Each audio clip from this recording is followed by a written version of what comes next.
we will be live and we'll talk at people. It says live in the corner. Yep. Perfect. So we are live now. Hello to everyone in the chat. Thank you for letting us know what you're reading. All of it sounds really exciting to me.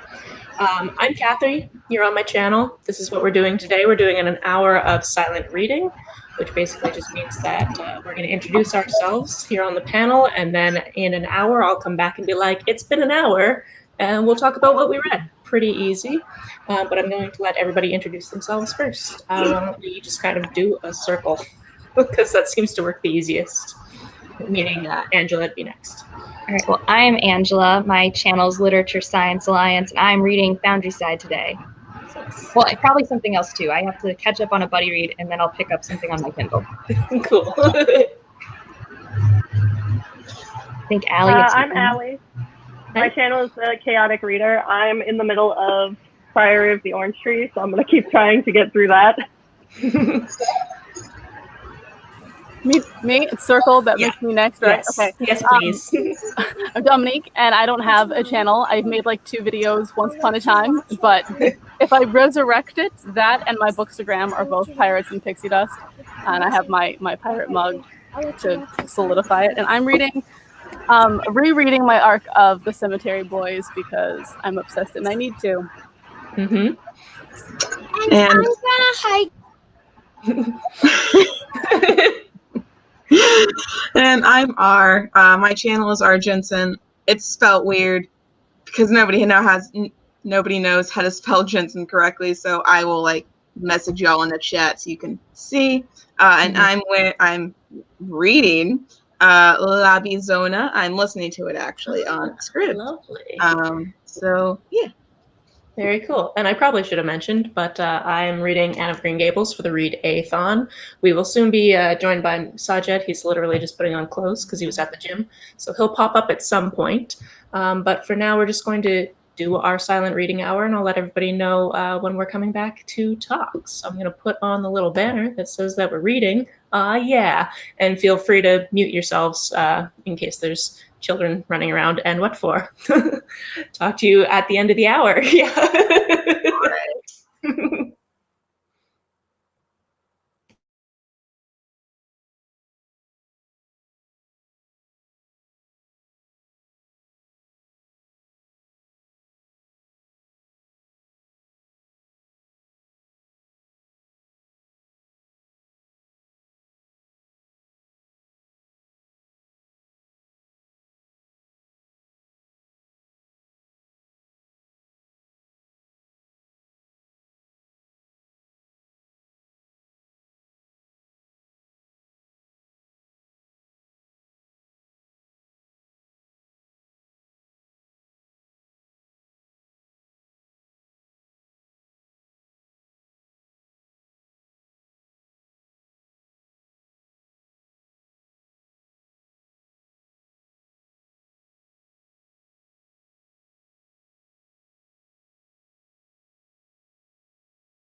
Okay, friends, that's the hour. Yay, reading. So I think we'll just go around in the same circle and talk about what we read, with as few spoilers as possible, as usual. But yeah, so if Angela, if you'd like to start us off. Yeah, I spent most of my time reading Foundry Side. This is a reread for me, for those who don't know. This is a fantasy book, but it also has a lot of kind of technological magic. You have items that have code written on them, and that affects its relationship with reality. You follow Sanchia, who's a thief down on her luck. So it starts off pretty comfortable, but it has this really cool magic system, and I really like this author does a lot of cool things where he kind of talks about issues we have in our world today, but in this historical fantasy setting.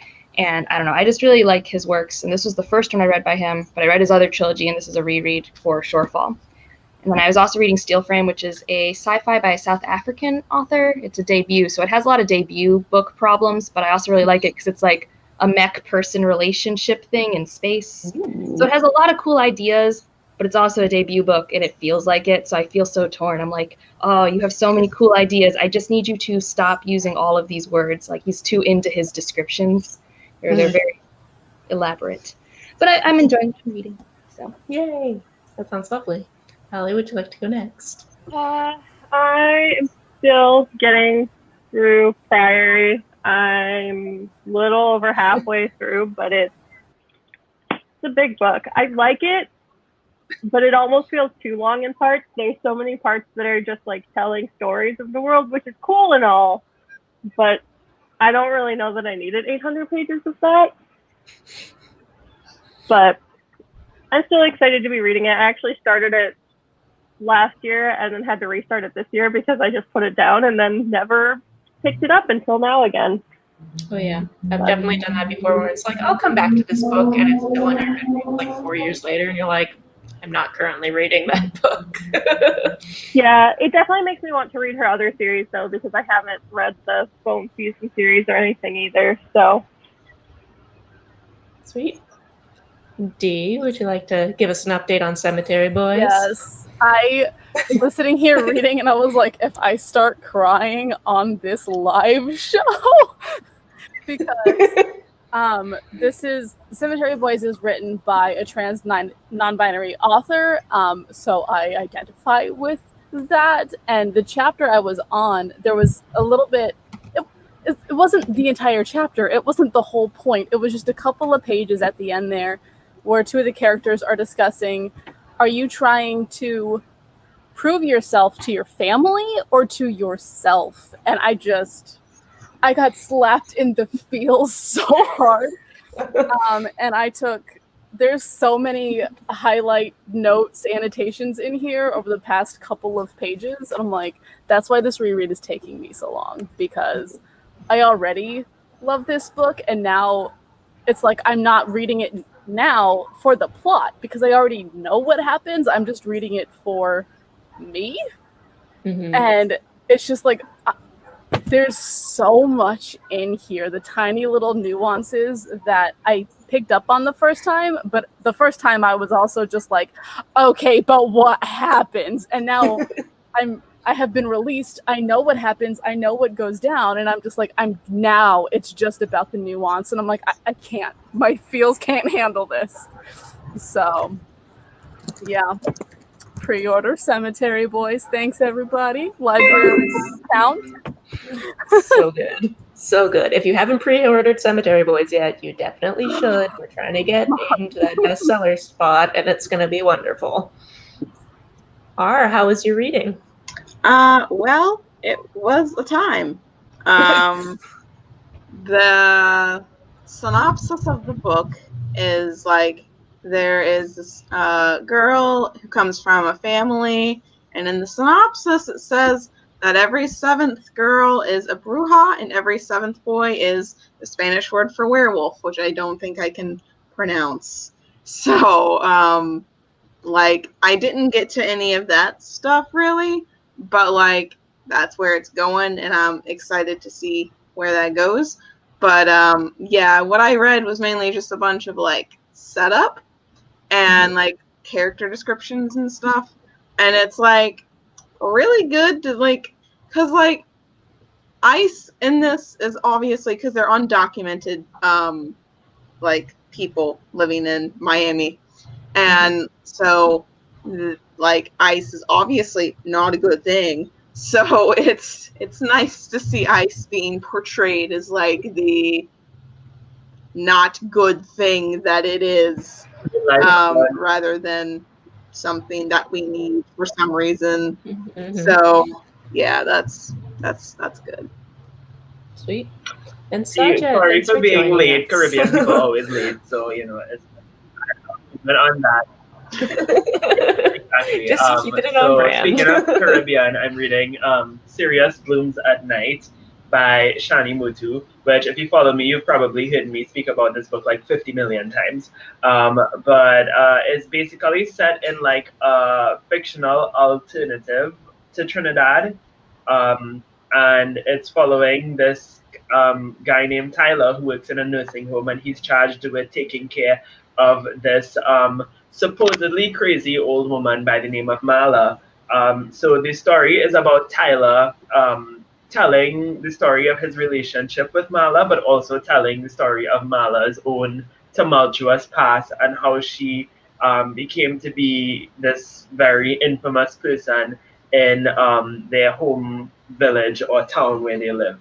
And it's so good. It's so gay. It's very gay. Like with Shani, this is my second read from her.